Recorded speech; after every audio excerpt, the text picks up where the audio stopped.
जय शनिदेव महाराज। मित्रों, आज हम शनि की दो परम प्रिय राशियां मकर और कुंभ जो उसकी स्वराशि हैं उनके बारे में चर्चा करेंगे और देखेंगे कि 2023 से लेकर के 2030 तक का जीवन जो है मकर और कुंभ राशि वालों का या मकर और कुंभ लग्न वालों का जीवन कैसा रहेगा। इस पर हम बृहद विचार करेंगे और एक एक वर्ष के हिसाब से विचार किया जाएगा। इसके सिवा आपको मालूम है कि मकर और कुंभ में सन की 7.5 भी चल रही है, तो उस 7.5 का विश्लेषण भी हम करेंगे कि वह जो 7.5 है वो मकर के लिए ज़्यादा शुभदायक है या कुंभ के लिए शुभदायक है या दोनों राशियों के लिए मकर और कुंभ के लिए सन की 7.5 काफ़ी शुभदायक है। तो इन सभी विषयों पर पूरे कॉन्सेप्ट के साथ विचार किया जाएगा। इसलिए आपसे निवेदन है कि आप वीडियो को अंतिम तक जरूर देखें। कृपया इसको स्किप मत करिए। अगर आप स्किप करेंगे तो आपको कोई भी कॉन्सेप्ट समझ में नहीं आएगी। अतः आपसे निवेदन है कि आप वीडियो को लाइक, शेयर और सब्सक्राइब करते रहें। और कुंडली से संबंधित कोई भी जानकारी आपको चाहिए, विश्लेषण चाहिए, तो मेरा व्हाट्सएप नंबर आपको दिया गया है। आप इसमें कॉल भी कर सकते हैं, अपने मैसेज भी डाल सकते हैं। तो चलिए बिना कोई देरी लगाए हम अपने विषय की ओर बढ़ते हैं। देखिए, मकर राशि का जो विश्लेषण किया जाएगा, समझिएगा, जो आप ये चार्ट देखते हैं, तो पहले आपको मकर राशि से संबंधित कुछ फैक्ट मालूम होने चाहिए, तभी कुल मिलाकर के आप मकर और कुंभ दोनों राशियों का विश्लेषण कर पाएंगे। अगर आपको फैक्ट नहीं मालूम है तो आप मकर राशि और कुंभ राशि का कोई विश्लेषण नहीं कर पाएंगे। तो देखिए, जो मकर राशि है ये काल पुरुष की 10वीं राशि है, 10वें स्थान पर पड़ती है। और आपको मालूम होगा कि 10वें स्थान का कारक ग्रह कौन होता है। 10वें स्थान का कारक ग्रह भी शनि होता है और शनि को कर्म कारक कहा गया है, क्योंकि शनि सेवक है, दास है। सेवक और दास जो होता है वो कभी बैठता नहीं है, हमेशा बेचारा अपना काम करता रहता है। तो 10वीं का शनि जो होता है और कर्म कारक होता है, तो जो भी मकर राशि के लोग होते हैं वो कर्मवान लोग होते हैं, वो निष्क्रिय और तटस्थ बिल्कुल नहीं होते हैं। तो एक चीज तो ये याद रखिए कि मकर राशि की ये प्रथम विशेषता होती है। और मकर का मतलब क्या है? मकर का तात्पर्य है मगरमच्छ, क्रोकोडाइल जिसे आप कहते हैं। आप ये चित्र को देखकर भ्रमित मत होइएगा, घोड़ा ना समझ लीजिएगा। जो मकर का अर्थ होता है वो मगरमच्छ से होता है। और मगरमच्छ क्या करता है? मगरमच्छ को अगर आप जमीन पे देखें तो बिल्कुल शांत पड़ा रहता है, बिल्कुल शांत, लगता है कि जैसे मर गया है। लेकिन याद रखिए, उसकी फुर्ती और तेजी, जब उसके पास शिकार आता है तो उससे ज्यादा फुर्ती और तेजी आप कहीं नहीं देखेंगे। ये मकर राशि की विशेषता है। मकर राशि के लोग बहुत ही ऊर्जावान, फुर्तीवान, स्फूर्तवान होते हैं। और याद रखिए, बड़े से बड़ी मुसीबतों को भी एक प्रकार से चुटकियों में हल करने की क्षमता रखते हैं। तो पहली चीज तो ये याद रखिए कि अगर आप मकर राशि के हैं और आपकी सन की 7.5 चल भी रही है तो आपको उससे बहुत डरने की जरूरत नहीं है, क्योंकि आपकी जो राशि है, याद रखिए मकर राशि 3 नक्षत्रों से मिलकर बनती है। श्रवण नक्षत्र, घनिष्ठा और उत्तराषाढ़ा। अब देखिए, श्रवण जो है चंद्रमा का नक्षत्र है, घनिष्ठा मंगल का नक्षत्र है और उत्तराषाढ़ा आपका सूर्य का नक्षत्र है। तो ये बताइए कि चंद्रमा को अगर मंगल और सूर्य का बल प्राप्त हो जाएगा तो ये लोग मन से कितने ज्यादा शक्तिशाली होते हैं उसकी आप परिकल्पना नहीं कर सकते। इसीलिए चाहे कितनी भी सन की 7.5 ना आ जाए, इनके मन को कोई हिला डुला नहीं सकता। और याद रखिए, जो मकर राशि है वह त्यागी पुरुषों की राशि होती है, एकांत प्रेमी लोगों की राशि होती है, वैराग्य विरक्ति वाले लोगों की ये राशि होती है। तो इस दुनिया में जितने भी महापुरुष पाए जाते हैं, आप उनकी कुंडलियों को उठा के देख लीजिए, ज्यादातर वो लोग मकर राशि के ही थे। इसलिए आपको सन की 7.5 या किसी भी चीज से डरने की जरूरत नहीं है।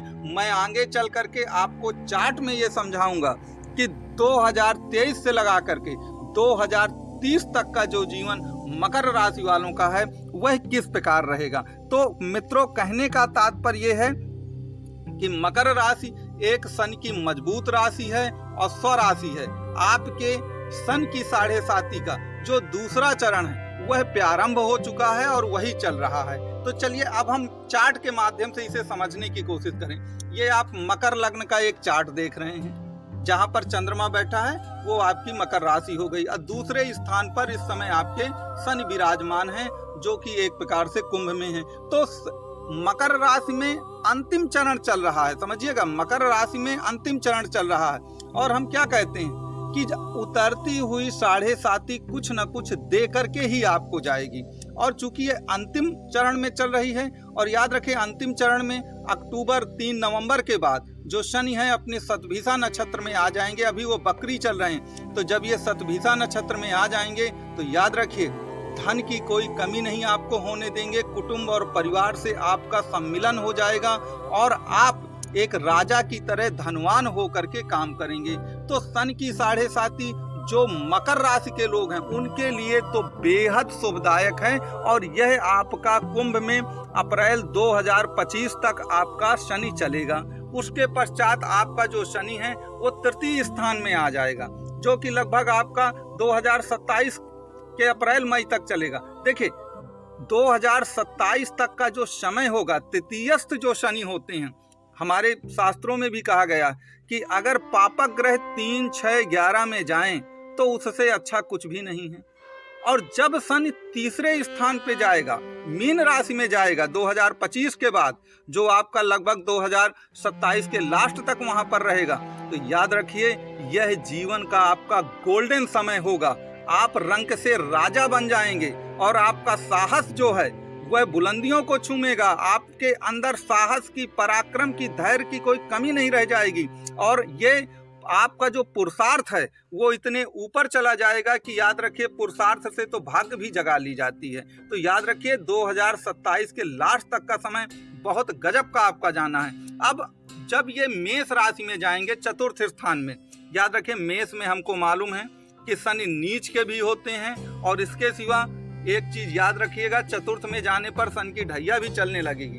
तो इस समय 2027 के बाद आपको सतर्क हो जाने का आपका समय आ गया है। याद रखिए 2027 के बाद जैसे ही शनि आपके यहाँ प्रवेश करेंगे मेष राशि में, ये आपके सतर्कता का समय। मैंने पिछले वीडियो में एक महारूल आपको बताया था कि यदि शनि खराब आने वाले हों तो आपको सभी गलत कामों से तौबा कर लेना चाहिए। क्योंकि शनि क्या है?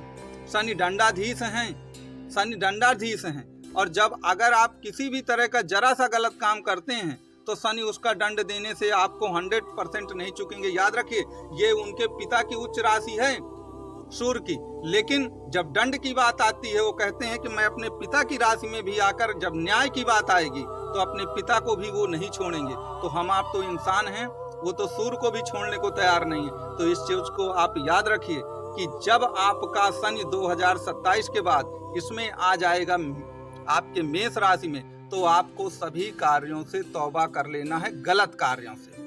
और जब आपका शनि यहाँ पे आएगा 2027 के 2028, 29, 30 में, तो जब शनि यहाँ पर आएंगे आपके चतुर्थ स्थान में, तो मन की पीड़ा बढ़ सकती है। याद रखिए चंद्रमा का स्थान होता है, चतुर्थ भाव का कारक चंद्रमा है, और मन की पीड़ा आपकी बढ़ सकती है। आपके अपने माता से जो संबंध हैं वो कहीं ना कहीं कुछ ना कुछ गड़बड़ हो सकते हैं। तो आपको इस बात का याद रखना है कि आपका जो समय है वो 2027 के लास्ट तक का समय वो बहुत अच्छा है। 2028 का भी कुछ महीने बढ़े, लेकिन बाद में आपको सावधान रहना है। अब हम इसमें कुंभ राशि पर विचार करेंगे। मैंने आपको मकर राशि के बारे में बता ही दिया। देखिए कुंभ राशि जो है आपकी वो घनिष्ठा, शतभिषा और उत्तरा भाद्रपद नक्षत्रों से मिलकर बनी होती है। और इस पर सबसे ज्यादा जो चारों चरण पाए जाते हैं वो शतभिषा नक्षत्र के ही पाए जाते हैं, जो कि राहु का नक्षत्र होता है। और राहु और शनि आपस में परम मित्रों में आते हैं।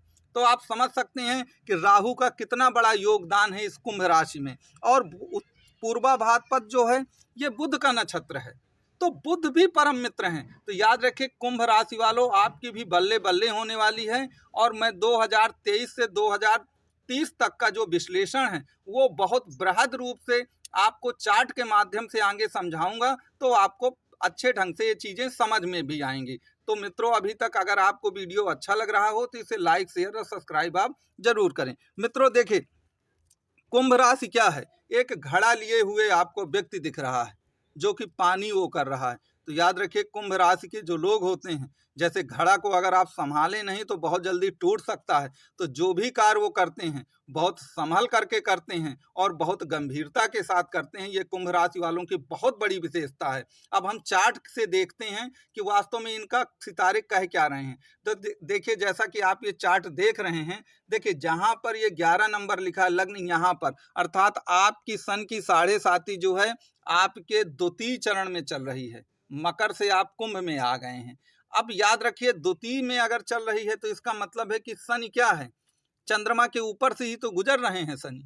तो चंद्रमा के ऊपर से जब शनि गुजरते हैं तो ये याद रखिए थोड़ा मन की पीड़ा ज्यादा होती है। मन की पीड़ा आपको ज्यादा हो सकती है। इस दौरान आपको क्या करना है कि जब भी सन की 7.5 चले, मैं पहले भी बता चुका हूं कि अगर सन की 7.5 शुभ नहीं है, अंतिम चरण नहीं है, तो आपको गलत कार्यों से तौबा करना है। शनि क्या है? शनि हार्ड वर्क, आपके डिवोशन और कुल मिलाकर के ऑनेस्टी के प्रतीक हैं। तो आपको हार्ड वर्क करना है, आपको ऑनेस्टी के साथ हार्ड वर्क करना है। तो 100% शनि आपको पारितोषिक देंगे, लाभ देंगे। अगर आप ऐसा नहीं करेंगे तो याद रखिए कुंभ राशि है, उनकी स्वराशि है, अपनी मूल त्रिकोण, तो उतना कष्ट तो आपको नहीं मिलेगा जितना बाकियों राशियों में मिलता है शनि का कष्ट, क्योंकि ये शनि की स्वयं की राशि है।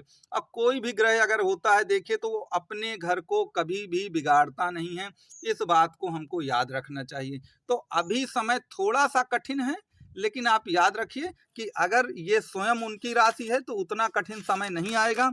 आप ये शनि के कुछ उपाय कर लेंगे, आप सही कार्य करेंगे तो याद रखिए आपका जीवन भी अच्छा रहेगा। अब देखिए 2025 की अप्रैल में शनि आपके दूसरे भाव पर चले जाएंगे जहां मीन राशि है। जब यहाँ पर शनि जाएंगे तो याद रखिएगा ये उतरती हुई 7.5 होगी और यहीं से आपका गोल्डन समय शुरू हो जाएगा। तो 2025 की अप्रैल से लगा के लगभग 2030 तक का जो समय होगा आपके लिए वह एक गोल्डन समय होगा, क्योंकि 2.5 वर्ष उतरती हुई 7.5 के आपको मिलेंगे। याद रखिए 2.5 वर्ष आपको उतरती हुई 7.5 के मिलेंगे। तो जो भी आपने पीड़ा सही है, जो भी धन की हानि सही है, जो भी अपमान और तिरस्कार सहा है, वो सब का सब आपका वापस मिल जाएगा। आपको धन की तो कोई कमी होने ही नहीं पाएगी, चूंकि यहाँ मीन राशि है और गुरु उनसे समभाव रखते हैं। तो 100% आपको लाभ ही लाभ मिलने वाला है। आपको अपने कुटुंबियों का, अपने परिवार के सदस्यों का, सभी का जो सम्मान है, प्यार मोहब्बत है, वो सब मिलेगा और धन धान भी आप अच्छा खासा कमाएंगे। अब 2025 में रहेंगे, 2026 में रहेंगे और 2027 के लास्ट में जाकर के यह आपके तीसरे भाव पे आ जाएंगे जहां पर मेष राशि लिखी हुई है। और मैं आपको पहले भी बता चुका हूं कि याद रखिए तीसरे भाव पर कुल मिलाकर शनि बहुत योग कारक होते हैं, लेकिन यहाँ पर एक ट्विस्ट है, शनि यहाँ पर नीच के भी होंगे। लेकिन याद रखिए तीसरे भाव पर कोई भी पापक ग्रह हो वो अच्छा परिणाम ही देता है। नीच के हैं, थोड़ा परिणाम कम हो सकते हैं आपके लिए, लेकिन याद रखिए रहेंगे वो परिणाम 100% पॉजिटिव में ही जाने हैं। निगेटिव में जाने का तो कोई अर्थ ही नहीं है यहाँ पर।